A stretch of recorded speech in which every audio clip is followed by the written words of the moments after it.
সুপ্রিয় শিক্ষার্থীবৃন্দ, Sundarban college of টেকনোলজির পক্ষ থেকে diploma in library and information সায়েন্সের যে সমস্ত স্টুডেন্ট আছে সবাইকে অনলাইন ক্লাসে স্বাগত জানাচ্ছি। আশা করি যে যেখানে আছে সুস্থ আছেন, ভালো আছেন।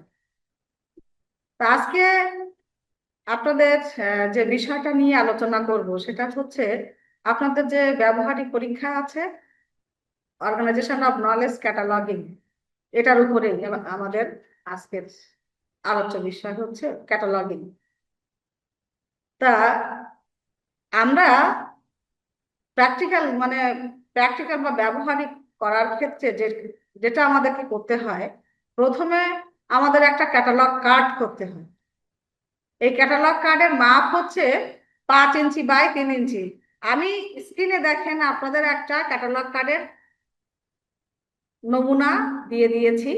এটা এই সেম ক্যাটালগটা কার্ডটা হবে ঠিক এরকমই একটা কার্ড, যার মাপ হচ্ছে দৈর্ঘ্যের ক্ষেত্রে হচ্ছে 5 ইঞ্চি এবং প্রস্থে হচ্ছে 3 ইঞ্চি। তাহলে ক্যাটালগ কার্ডের মাপ কত? 5 ইঞ্চি বাই 3 ইঞ্চি। ভালো করে খেয়াল করবেন, ক্যাটালগ কার্ডের মাপ হচ্ছে 5 ইঞ্চি বাই 3 ইঞ্চি। এখন এই ক্যাটালগ কার্ডের দেখেন, যেখানে ডাক সংখ্যা বা লেখক নামের শেষাংশ বা প্রথম অংশ ওই অংশটুকু লেখা আছে, ওই অংশটুকুর মাপ হচ্ছে প্রথম থেকে 4টা স্পেস সমপরিমাণ জায়গা নিয়ে আমি একটা দাগ টেনে দিলাম, তাই না? এখন এটা উপর থেকে নিচে যখন এটা করব, সেক্ষেত্রে দাগটা টানার সময় আমাদেরকে 4টা স্পেস সমপরিমাণ জায়গা নিয়ে কিন্তু দাগটা টানা হয়েছে। আর প্রস্থের দিক থেকে দেখি, বা সাইড থেকে কিছু দূর যে দুইটা দাগ পরপর টানা হয়েছে। এই দুইটা দাগের প্রথমটার নাম হচ্ছে ফার্স্ট ইন্ডেনশন বা প্রথম ধাপ। এই প্রথম দাগটাকে বলা হয় ফার্স্ট ইন্ডেনশন বা প্রথম ধাপ।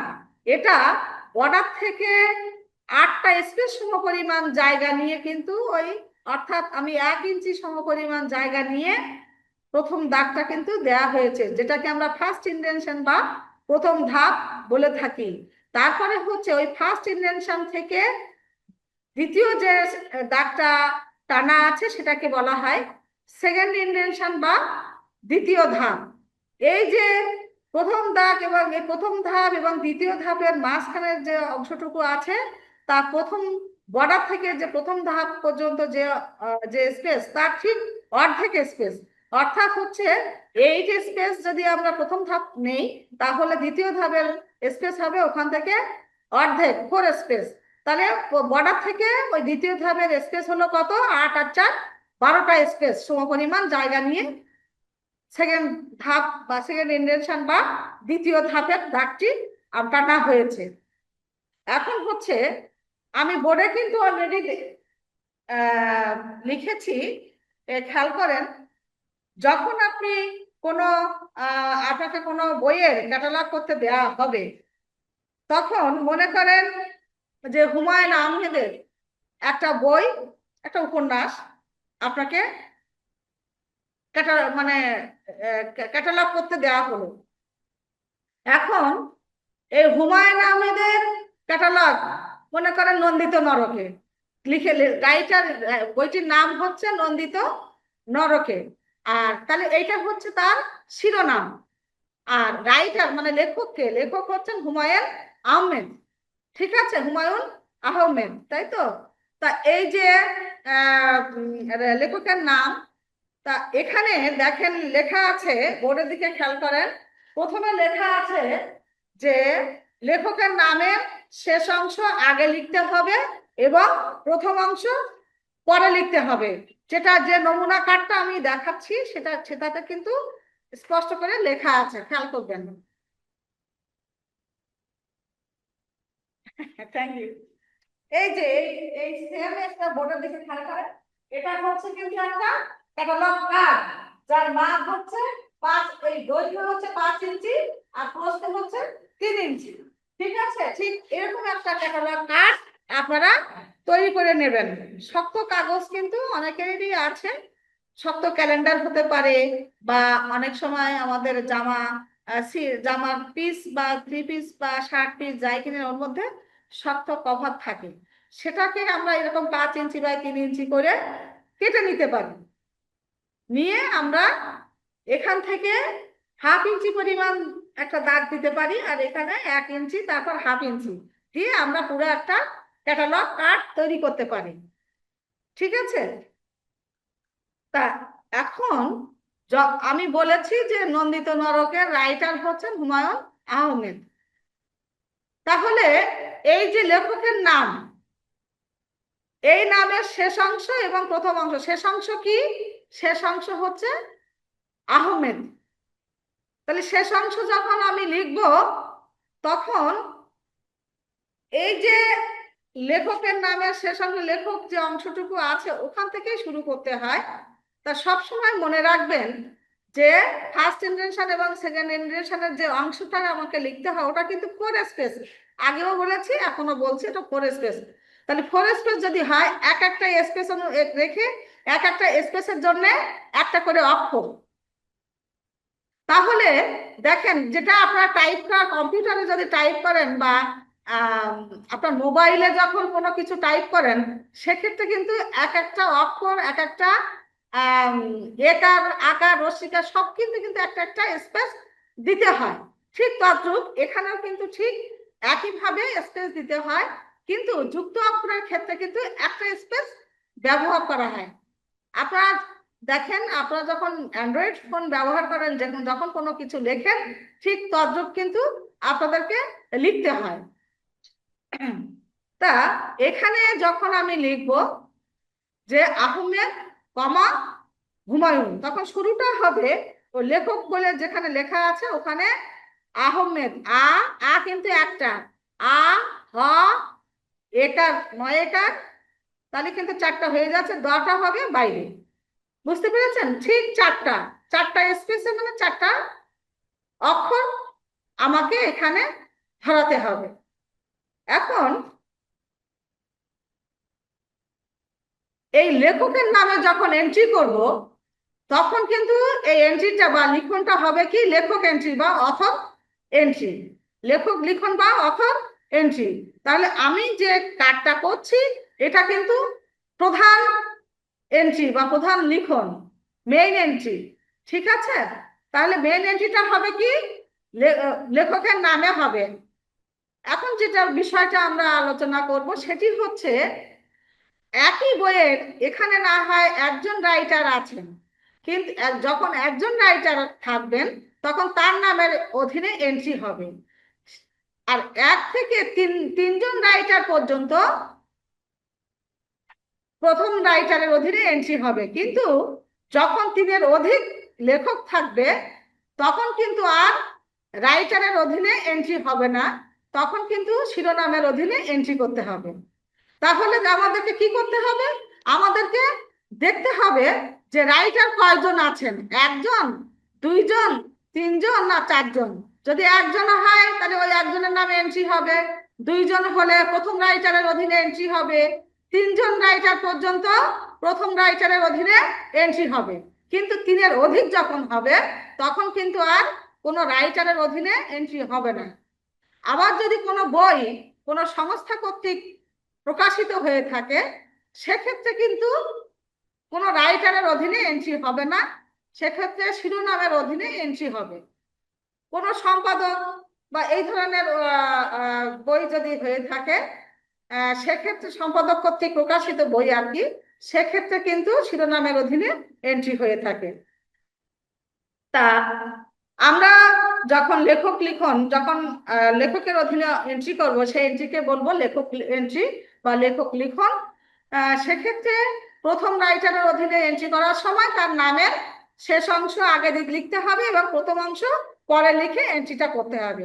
দেখেন, যে ছকটা আপনাদেরকে দেওয়া হয়েছে সেই ছক দেখেন লেখা আছে লেখকের নামের শেষ অংশ কমা চিহ্নটা অবশ্যই দিতে হবে। যখন আমরা ক্যাটালগ করব, ক্যাটালগের মূল বিষয়গুলো হচ্ছে, যখন মূল বিষয় লেখার ক্ষেত্রে সেখানে কিন্তু অনেকগুলো প্রতীক চিহ্ন আছে, সে প্রতীক চিহ্নগুলো যেখানে যেটা ব্যবহার হয় সেটা কিন্তু অবশ্যই সেভাবে লিখতে হবে, তা না হলে ভুল হয়ে যাবে এবং নাম্বারও কাটা যাবে। তা কোনটার পরে কোন চিহ্ন দিতে হবে সেটা কিন্তু অবশ্যই আমাদের খেয়াল রাখতে হবে এবং মাথায় রাখতে হবে। তাহলে এখানে যেটা বলেছি যে লেখকের নামের শেষ অংশের পরে কমা চিহ্ন দিতে হবে, তারপর প্রথম অংশ লিখতে হবে। এখন দেখেন বোর্ডের দিকে খেয়াল করেন, এই লেখকের নামের অংশটা হয়ে গেল। দ্বিতীয় নাম্বারে কি আছে? দ্বিতীয় নাম্বারে আছে শিরোনাম, কোলন চিহ্ন দিয়ে উপশিরোনাম, এই শিরোনাম, তারপর কোলন চিহ্ন আছে উপশিরোনাম। ঠিক আছে? এখন শিরোনাম হচ্ছে, আমি যেহেতু বলেছি নন্দিত নরকে, তাই না? যখন শিরোনামটা শুরু করবেন তখন দেখেন ওই আখ্যা বলে যেখানে আছে, যেখানে আখ্যা লেখা আছে, আখ্যাটা হচ্ছে টাইটেল বা শিরোনাম, সেটাকে আখ্যা, আখ্যাও বলে শিরোনামও বলে থাকে। তা এই আখ্যা অর্থাৎ টাইটেল লেখার পরে, টাইটেল মনে করেন বলেছি যে নন্দিত নরকে, এখন টাইটেলের পরে মানে শিরোনামের পরে একটা উপশিরোনাম থাকে, সাব টাইটেল থাকে অনেক সময়, সব ক্ষেত্রে নাও থাকতে পারে, তবে অনেক বইয়ের কিন্তু উপশিরোনাম থাকে।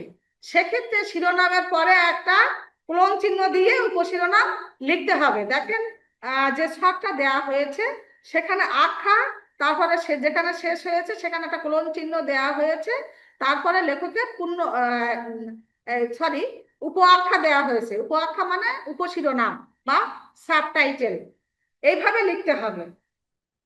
আর যদি শেষ না হয়, আপনার ওই ঘরের মধ্যে যদি ওই যে ছকটা আছে ওইটার মধ্যে যদি শেষ না হয়, তাহলে ফার্স্ট ইনভিটেশনে আসতে হবে, অর্থাৎ প্রথম ধাপটাকে আসতে হবে। তবে এখানে মনে রাখতে হবে যে টাইটেল বা শিরোনামের শুরুটা হবে সবসময় দ্বিতীয় ধাপ থেকে, এবং ওই যে লেখকের নামের শেষ অংশ প্রথম অংশ লেখা হয়েছে তার যে বর্ডারটা আছে, দাগটা আছে, তার নিচে থেকে শুরু করতে হবে। ঠিক যেখানে আখ্যা লেখা আছে ওখান থেকেই কিন্তু আখ্যাটা লিখতে হবে, অর্থাৎ শিরোনামটা লিখতে হবে। এদিকে খেয়াল রাখতে হবে। আর যদি উপশিরোনাম না থাকে তাহলে কিন্তু আমরা লিখবো না। এই শিরোনামের পরে বা উপশিরোনামের পরে দেখেন একটা ব্যাপ্তি চিহ্ন বা স্ট্রোক সাইন দেওয়া আছে। এই শিরোনাম এবং উপশিরোনাম যদি শেষ হয়ে যায় সেক্ষেত্রে এই স্ট্রোক চিহ্ন দেওয়ার পরে লেখকের পূর্ণ নাম, অর্থাৎ লেখকের নাম বইয়ে যেভাবে দেয়া আছে সেভাবে লিখতে হবে, অর্থাৎ হুমায়ুন আহমেদ লিখতে হবে। আহমেদ হুমায়ুন লেখা যাবে না, তা হুমায়ুন আহমেদ লিখতে হবে। লেখা শেষ হয়ে গেলে দাড়ি চিহ্ন বা ফুল স্টপ দিতে হবে। এখন যদি তিনজন রাইটার হয় সেক্ষেত্রে ক, মনে করেন তিনজন, ক খ গ তিনজন রাইটার, সেক্ষেত্রে ক কমা খ, থার্ড ব্র্যাকেটের মধ্যে অ্যান্ড, বাংলায় হলে এবং, কথাটা লিখে থার্ড ব্র্যাকেট ক্লোজ করে তারপরে হচ্ছে তৃতীয় যে রাইটার আছেন তার নামটা লিখতে হবে। আর যদি দুইজন হয় তাহলে তো বুঝতেই পারছেন এ অ্যান্ড বি, অর্থাৎ প্রথম রাইটার এবং দ্বিতীয় রাইটার, শেষ, ক্লিয়ার হয়ে গেল। তারপরে হচ্ছে শেষ হয়ে গেলে আমরা কি করলাম, একটা দাড়ি চিহ্ন আমাদেরকে দিতে হবে। সবসময় চিহ্নের প্রতি অবশ্যই খেয়াল রাখতে হবে। আপনারা কিন্তু শার্টটা দেখে চিহ্নগুলো কোথায় কিভাবে ব্যবহৃত হয়েছে সেগুলো কিন্তু নোট করে রাখবেন বা দেখে রাখবেন বা এটা ব্রেনে নিয়ে নেবেন। আর তারপরে তারপরে ধাপ হচ্ছে কি, তারপরে দেখেন লেখকের পুরো নামের পরে দাড়ি চিহ্ন দেওয়া হয়েছে। এইবার তৃতীয় ধাপে আসছে কি, এডিশন বা সংস্করণ। থাকে দেখেন সংস্করণ লেখার আগে, আমি বোর্ডেও দিয়েছি, সংস্করণ লেখার আগে দুইটা স্পেস সমপরিমাণ জায়গা ছেড়েছি। থাকে দেখেন যেখানে সংস্করণের দন্তস্ব অনুস্বার দেয়া আছে, ওটা যেহেতু এদিকে স্পেস নেই বলে প্রথম ইন্টেনশন দ্বিতীয় ইন্টেনশন থেকে শুরু দেখিয়েছে, কিন্তু আমার যেখানে শেষ হবে সেখান থেকে যখন শুরু করব তার আগে অবশ্যই দুই স্পেস সমপরিমাণ জায়গা রেখে তারপর হচ্ছে আমি লেখা শুরু করব। অর্থাৎ আমাদেরকে লেখকের নাম শেষ করার পরে দাড়ি চিহ্ন বা ফুল স্টপ দেওয়ার পরে মানে দুই স্পেস সমপরিমাণ জায়গা রেখে একটা এরকম একটা হাইফেন বর্ডার দিতে পারি, দিতে পারি বা একটা স্পেস বড় করে দিতে পারি, দিয়ে আমি সংস্করণ লিখতে হবে, অর্থাৎ বইটা কোন এডিশনের, ফার্স্ট এডিশন, সেকেন্ড এডিশন না থার্ড এডিশন। ঠিক আছে, যদি বইটি প্রথম প্রকাশ হয় সেক্ষেত্রে কিন্তু কোনো এডিশন হবে না, কিন্তু প্রথম সংস্করণ হলে যদি লেখা থাকে প্রথম সংস্করণ, দ্বিতীয় সংস্করণ, তৃতীয় সংস্করণ, এরকম কোনো যদি সংস্করণ লেখা থাকে তাহলে কিন্তু সেটা উল্লেখ করতে হবে। এবার সংস্করণ লেখার পরে একটা ফুল স্টপ বা দাড়ি চিহ্ন দিতে হবে। তাহলে এটা প্রথম অংশ। প্রথম অংশের আর কি বাকি থাকলো, যে বইটি প্রকাশ স্থান, তাহলে সংস্করণ শেষ হলো, দাড়ি চিহ্ন পড়ে গেল। তারপরে কি করতে হবে, পরের ধাপে হচ্ছে লিখতে হবে প্রকাশ স্থান, অর্থাৎ স্থান, প্রকাশক আর প্রকাশ কাল। এক্ষেত্রে যে কাজটি আমাদের করতে হবে সেটি হচ্ছে প্রকাশ স্থানের আগে দুইটা স্পেস সমপরিমাণ জায়গা আমাদেরকে ছাড়তে হবে। তারপর বইটি কোথা থেকে প্রকাশিত হয়েছে, অর্থাৎ ঢাকা থেকে, Dhaka, London, Delhi, new York এমন হতে পারে। তাহলে দেখা যায় কি বিভিন্ন জায়গার বই হতে পারে প্রকাশিত, যেটা সবচেয়ে পরিচিত একটা প্লেসে নিতে পারি। যদি ঢাকা থাকে আমরা ঢাকাটা নেব, ঢাকা না থাকলে যদি লন্ডন থাকে লন্ডন নেব, দিল্লি থাকে দিল্লি নেব, এরকম আর কি। অর্থাৎ যে প্লেস থেকে বইটি প্রকাশিত হয়েছে সে একটা প্লেস, অনেক সময় একটি প্লেস থাকে, অনেক সময় একাধিক প্লেস হতে পারে, মানে বিভিন্ন জায়গা থেকে বইটি প্রকাশিত হতে পারে। সেজন্য আমাদের সুবিধা মতো সবচেয়ে পরিচিত যেটা সেটা আমরা নেব, আর নিজের এলাকা দেশের নাম থাকলে অবশ্যই সেটি আগে নেব। তাহলে স্থান অর্থাৎ প্রকাশ স্থান, কোথা থেকে প্রকাশিত হয়েছে, এই প্রকাশ স্থানের আগে আমরা কি করলাম, দুইটা স্পেস সমপরিমাণ জায়গা রাখলাম, তাই তো, একটা ড্যাশ চিহ্ন দিলাম। এইবার প্রকাশ স্থান লেখার পরে যে চিহ্নটা দিতে হবে, আপনাদের যে ছকটা দিয়েছি ওতে দেখেন একটা ক্লোন চিহ্ন দেয়া আছে, প্রকাশ স্থানের পরে একটা ক্লোন চিহ্ন দেয়া আছে। ওই ক্লোন চিহ্নটা দিয়ে তারপর লিখতে হবে প্রকাশক, অর্থাৎ বইটি কে প্রকাশ করেছে, কারা প্রকাশ করেছে, পাবলিশার। এটা হলো পাবলিশার বা প্রকাশক, প্রকাশকের নাম লিখতে হবে। সেটা যখন আমার লেখা হয়ে যাবে তখন হচ্ছে একটা কমা চিহ্ন দিতে হবে। কমা চিহ্নের পরে কত সালে বইটি প্রকাশিত হয়েছে সেই প্রকাশ কালটা উল্লেখ করতে হবে। সেই প্রকাশকাল লেখার পরে একটা দাড়ি চিহ্ন দিতে হবে। তাহলে আমরা কি দেখলাম, আমরা দেখলাম যে বইটি যখন এন্ট্রি করছি তখন লেখকের নামের শেষ অংশ আগে লিখছি এবং কমা দিয়ে প্রথম অংশ পরে লিখছি। পরের স্টেপে যেটা দেখলাম যে দ্বিতীয় ধাপ থেকে শুরুটা করলাম টাইটেলের বা শিরোনাম বা আখ্যান। শিরোনাম লেখার পরে যদি উপশিরোনাম থাকে সেখানে একটা ক্লোন চিহ্ন দিয়ে একটা উপশিরোনাম লিখেছি। উপশিরোনাম লেখার পরে একটা ব্যাপ্তি চিহ্ন বা স্টপ সাইন দিয়ে লেখকের পূর্ণ নামগুলো আমরা লিখলাম। লেখা শেষ হলে একটা দাড়ি চিহ্ন দিলাম। তারপরে যখন সংস্করণ লিখবো তার আগে অবশ্যই দুইটা স্পেস সমপরিমাণ জায়গা রেখে সংস্করণটা লিখবো। সংস্করণ লেখা হলে ফুল স্টপ দেবো বা দাড়ি চিহ্ন দিব। তারপরে দুইটা স্পেস সমপরিমাণ জায়গা রেখে আমরা প্রকাশ স্থান লিখলাম, ক্লোন চিহ্ন দিয়ে প্রকাশকের নাম লিখলাম। প্রকাশকের নাম শেষ হলে কমা চিহ্ন দিলাম। তারপরে প্রকাশকাল মানে বইটি কত সালে প্রকাশিত হয়েছে সেটি লিখে দাড়ি চিহ্ন দিয়ে আমরা একটা অংশ শেষ করলাম। এখন এরপরে যেটা করতে হবে সেটি হচ্ছে দেখেন, সেটি হচ্ছে পৃষ্ঠা সংখ্যা। যখন বইয়ের পৃষ্ঠা সংখ্যাগুলো উল্লেখ করতে হবে তখন খেয়াল রাখতে হবে প্রথম দিকে অনেক ক্ষেত্রে বইয়ের প্রাথমিক পৃষ্ঠা সংখ্যা লেখা থাকে। প্রাথমিক পৃষ্ঠা সংখ্যা বলতে প্রথম দিকে অনেকটা পেজ থাকে, যেমন সূচিপত্র বা মুখবন্ধ বা প্রিফেস যেটা লেখা একজন রাইটার বই সম্পর্কে যখন তার একটা প্রতিবেদন টাইপের লেখেন একটা, সেটা মনে করা হয় যে কাউকে উৎসর্গ করে দিচ্ছেন বইটি, সে সম্পর্কে লেখা হয়ে থাকে অনেক সময়। তা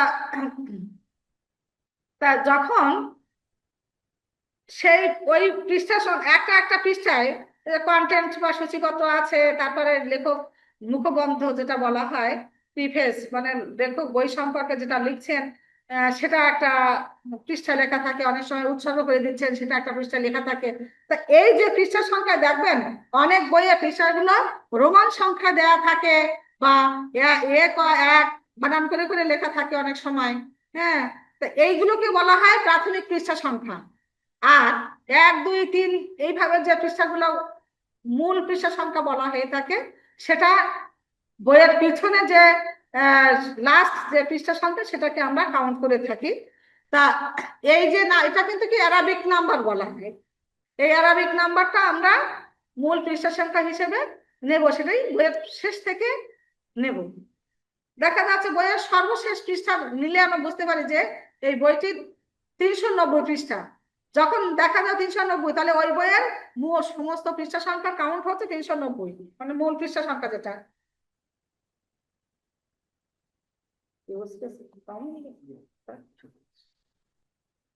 এটা উঠা দিচ্ছ না? হ্যাঁ, না থাকলে এখন তাহলে আমরা যে প্রাথমিক পৃষ্ঠা সংখ্যা, সে প্রাথমিক পৃষ্ঠা সংখ্যা লেখার পরে একটা কিন্তু কমা চিহ্ন দিতে হবে। যে ছক আছে, ছকে দেখবেন যে প্রাথমিক পৃষ্ঠা সংখ্যার পরে একটা কমা চিহ্ন দিয়ে মূল পৃষ্ঠা সংখ্যা লেখা আছে। তখন কিন্তু আমাদেরকে মূল পৃষ্ঠা সংখ্যা অর্থাৎ বইয়ের টোটাল পৃষ্ঠা সংখ্যা কত সেটা লিখতে হবে। দিয়ে এইবার কি করতে হবে, টোটাল পৃষ্ঠা সংখ্যা লেখার পরে দেখেন একটা কোলন চিহ্ন দেওয়া আছে। কোলন চিহ্ন, এই যে পৃষ্ঠা সংখ্যা, এটা মূল পৃষ্ঠা, এভাবে লিখতে হবে। লিখে এই যে একটা কোলন চিহ্ন দেওয়া আছে, কোলন চিহ্ন পরে চিত্র বর্ণনা কথাটা লেখা আছে। এটাকে বলা হয় চিত্র বর্ণনা বা ইলাস্ট্রেশন। এখানে লিখতে হয় কি কি, সেটি হচ্ছে একটা বইয়ের মধ্যে অনেক সময় টেবিল থাকে, একটা চার্ট থাকে, ম্যাপস থাকে, গ্রাফস থাকে, তারপরে ফটো থাকে। হ্যাঁ, এরকম বিভিন্ন টেবিল থাকে, মানে এরকম বিভিন্ন বিষয় থাকে একটা বইয়ের মধ্যে। অনেক সময় থাকে, অনেক সময় থাকে না। তা সেক্ষেত্রে এই চিত্র বর্ণনার মধ্যে এই বিষয়গুলো একের পর এক লিখতে হয়। ম্যাপস, গ্লোবস, চার্ট, ফটোস এভাবে যদি থাকে, তাহলে ম্যাপস লিখে কমা, তারপর গ্লোবস, ফটোস এভাবে কমা দিয়ে দিয়ে লিখতে হয়। আর লেখার পরে সেমিকোলন চিহ্ন দিতে হবে, এরকম একটা সেমিকোলন চিহ্ন দিতে হবে। তারপরে কি দিতে হলো, প্রাথমিক পৃষ্ঠা সংখ্যা পরে আসলো কমা, মূল পৃষ্ঠা সংখ্যা পরে আসছে কি কোলন চিহ্ন, তারপরে চিত্র বর্ণনা পরে আসবে কি সেমিকোলন চিহ্ন। সেমিকোলনের পরে যেটা করতে হয় সেটা হচ্ছে একটা বইয়ের উচ্চতা, বইটি কত ইঞ্চি লম্বা বা তার হাইট কত সেটা লিখে সেটা দেখে লিখতে হয়। তা যখন আমরা ক্যাটালগ করি, কোনো টপিকস দেয়া হয়, সে টপিকসে কিন্তু এটা উল্লেখ থাকে সেটা, তাহলে আমরা ওখানে উচ্চতাটা লিখব যে 22 সেন্টিমিটার কি 28 সেন্টিমিটার, যাই হোক না কেন আমরা ওটা লিখবো। লেখার পরে আমরা দাড়ি চিহ্ন দিয়ে ক্লোজ করে দেবো। এরপরের বিষয়টি হচ্ছে সিরিজ। সিরিজ এরপরে তাহলে পৃষ্ঠা সংখ্যা, চিত্র বর্ণনা আর উচ্চতার পরের অংশ আসবে কি, সেটি হচ্ছে সিরিজ। অনেক সময় অনেক বইয়ে লেখা থাকে যে প্রথম সিরিজ বা সিরিজ, একটা বাক্যের মধ্যে সিরিজ কথাটি লেখা থাকে। সব বইয়ে কিন্তু থাকে না। যদি কোনো বাক্যে বইয়ের প্রথমে কভার পেজে যদি লেখা থাকে যে সিরিজ কথাটি লেখা থাকে, তাহলে কিন্তু বইটির সিরিজ লিখতে হয়। মানে ভলিউম আর কি, একটা একটা 1 খণ্ড 2 খণ্ড এরকম সিরিজ আকারে প্রকাশিত হয় অনেক বই। সেক্ষেত্রে কিন্তু সিরিজ কথাটি অবশ্যই লিখতে হবে। তখন এই সিরিজ শুরু করার আগে দুটা স্পেস সমপরিমাণ জায়গা ছেড়ে, ওই যে পৃষ্ঠা মানে উচ্চতাটা লেখার পরে দাড়ি চিহ্ন দিতে হবে, তারপরে হচ্ছে দুটা স্পেস ছেড়ে একটা প্রথম ব্র্যাকেট বা প্রথম বন্ধনী বা ফার্স্ট ব্র্যাকেট দিয়ে ওই সিরিজটা লিখতে হবে, কথাটি লিখতে হবে, যেটি বইয়ে লেখা থাকবে সেটি হুবহু লিখতে হবে। লিখে ফার্স্ট ব্র্যাকেট ক্লোজ করে দাড়ি চিহ্ন দিতে হবে। এখানে যখন আমরা প্রথম এই পৃষ্ঠা সংখ্যা শুরু করব, তখন প্রথম যে অংশটি আমরা লিখেছি অর্থাৎ প্রকাশ কাল পর্যন্ত শেষ করেছি, তারপরে পৃষ্ঠা সংখ্যা শুরু করার পরের ধাপ থেকে কিন্তু দ্বিতীয় ধাপ থেকে শুরু করতে হয়। ওটা যেখানে শেষ হোক না কেন শুরুটা তার পরের স্টেপ থেকে শুরু করতে হয়। আর সবসময় মনে রাখবেন, যদি আপনার দ্বিতীয় ধাপ থেকে শুরু করে যদি ওটা আপনার বর্ডারের মধ্যে শেষ না হয়, তাহলে কিন্তু প্রথম ধাপে আসতে হয়। আর প্রথম ধাপে আসলে দ্বিতীয় ধাপ পর্যন্ত সবসময় 4টা অক্ষর লিখতে হয়, কারণ ওই জায়গাটা হচ্ছে 4টা স্পেস সমপরিমাণে। এটা কিন্তু মাথায় রাখতে হবে। এরপরে তাহলে হয়ে গেল, সিরিজ লেখা শেষ হয়ে গেল। এখন একটা বইয়ে দেখা যায় যে ইন্ডেক্স থাকে, বিবলিওগ্রাফি থাকে, তারপরে হচ্ছে আইএসবিএন নাম্বার থাকে। তা এর পরের স্টেপ হচ্ছে ইন্ডেক্স। ইন্ডেক্স যখন শুরু করব, দেখেন লেখা আছে ইন্ডেক্স কথাটা শুরু করতে হলে আমাদেরকে সেকেন্ড ইন্ডেক্সন বা দ্বিতীয় ধাপ থেকে শুরু করতে হবে। তা ইন্ডেক্স বইয়ের শেষে এর ইন্ডেক্স কথাটি লেখা থাকে। তারপরে বিবলিওগ্রাফি, ইন্ডেক্সের পরে আসবে কি বিবলিওগ্রাফি। এখন বিবলিওগ্রাফির ক্ষেত্রে অনেক সময় পৃষ্ঠা সংখ্যা উল্লেখ থাকে, সেক্ষেত্রে যেভাবে উল্লেখ থাকবে সেভাবেই লিখতে হবে, তারপর দাঁড়িয়ে দিতে হবে। পরের স্টেপ কি, সেটা হচ্ছে আইএসবিএন নাম্বার, অর্থাৎ বইয়ের একটা আন্তর্জাতিক নাম্বার দেয়া থাকে। আইএসবিএন মানে ইন্টারন্যাশনাল স্ট্যান্ডার্ড বুক নাম্বার। এই বইয়ের নাম্বারটা ওখানে লিখতে হবে। পরে যে কাজটা করতে হবে সেটা হচ্ছে কার্ডের শেষে একটা ছিদ্র, একটা গোল চিহ্ন দেওয়া আছে, দেখেন ওই গোল চিহ্নটা দিতে হবে। কারণ আমরা যখন কার্ড তৈরি করার পরে ফাইল ক্যাবিনেটে স্থাপন করি, তখন কার্ডগুলোকে সাজিয়ে রাখার জন্য, মানে অ্যালফাবেটিক্যালি অ্যারেঞ্জ করার ক্ষেত্রে ওই ছিদ্র মধ্যে একটা লোহার দণ্ড দেয়া হয়, যাতে করে কার্ডগুলো এলোমেলো না হয় এবং অ্যালফাবেটিক্যালি এটা অ্যারেঞ্জ করতে সুবিধা হয়, ব্যবহার করতেও সুবিধা হয়। সেই জন্য ওই ছিদ্রটা রাখা হয়। ওই ছিদ্রের মধ্যে লোহার দণ্ড বা যে যেভাবে রাখে আর কি, তা ওটা একটা লোহার দণ্ড রেখে কাঠগুলো প্লেস করা হয়, তার মধ্যে ঢুকিয়ে রাখা হয়। এই আর কি, এতে হারিয়ে যাওয়ার সম্ভাবনা থাকে না বা এলোমেলো হওয়ার সম্ভাবনা থাকে না, ব্যবহার করতে সুবিধা হয়, রাখতেও সুবিধা হয়। এই জন্য ওই ছিদ্রটা দেওয়া হয়। এই জন্য আপনাদের প্রতিটা কার্ডে ছিদ্র অবশ্যই দিতে হবে।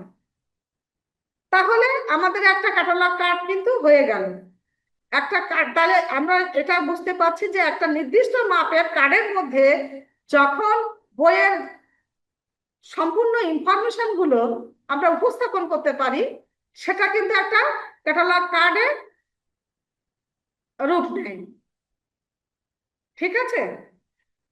তাহলে ক্যাটালগ করতে গেলে আমাদের একটার পর একটা স্টেপ আমাদের মনে রাখতে হবে, যে লেখকের নাম দিয়ে আমাদেরকে এন্ট্রি করতে হবে, তারপরে শিরোনাম লিখতে হবে, উপশিরোনাম লিখতে হবে, লেখা শেষ হলে লেখকের পুরো নাম লিখতে হবে, তারপর কি করতে হবে, সংস্করণ লিখতে হবে। পরের স্টেপ তারপরের স্টেপ হচ্ছে যে প্রকাশ স্থান, প্রকাশক, প্রকাশকাল লিখতে হবে।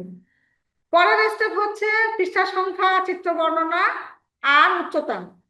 তারপরে আসবে কি, যে ইন্ডেক্স, বিবলিওগ্রাফি আর আইএসবিএন নাম্বার। এই যে স্টেপের কথাগুলো বললাম, এই যদি স্টেপ বাই স্টেপ যদি আপনারা একটু চর্চা করেন, তাহলে অবশ্যই আপনাদের মনে থাকবে। এবং কোন স্টেপটা কিভাবে কাজ করছে, মানে কোনটার পরে কোনটা, কমা, সেমিকোলন, কোলন চিহ্ন, এইগুলো কিন্তু আপনাদের মনে রাখতে হবে। হ্যাঁ, এটা এই যে শর্টটা দিয়েছি এবং যে স্টেপ বাই স্টেপ যে ধাপগুলোর কথা বলেছি, এই দুইটাকে যদি আপনারা একটু মিলান, তাহলে কিন্তু আপনারা নিজেরাই করতে পারবেন। তা সুপ্রিয় শিক্ষার্থীবৃন্দ, আজকে এই পর্যন্ত। তার আগেই যাওয়ার আগে আরেকবার বলছি যে আপনারা প্র্যাকটিক্যালের সময় অবশ্যই এরকম 5 ইঞ্চি বা 3 ইঞ্চি একটা কার্ড নিয়ে আসবেন, সাথে পেন্সিল, স্কেল, রাবার। কারণ ক্যাটালগ করার সময় পেন্সিল দিয়ে করতে হয়, ভুল হওয়ার সম্ভাবনা থাকলে মুছে ঠিক করা যায়। কলম দিয়ে করলে কিন্তু সেটা আর করা যায় না, পরে নতুন ভাবে করতে হলে সময়ও লাগে, শেষে কভার করা যায় না। তা সুপ্রিয় শিক্ষার্থীবৃন্দ, আজকে এই পর্যন্ত। আপনারা যে যেখানে আছেন ভালো থাকেন, সুস্থ থাকেন, শুভকামনা।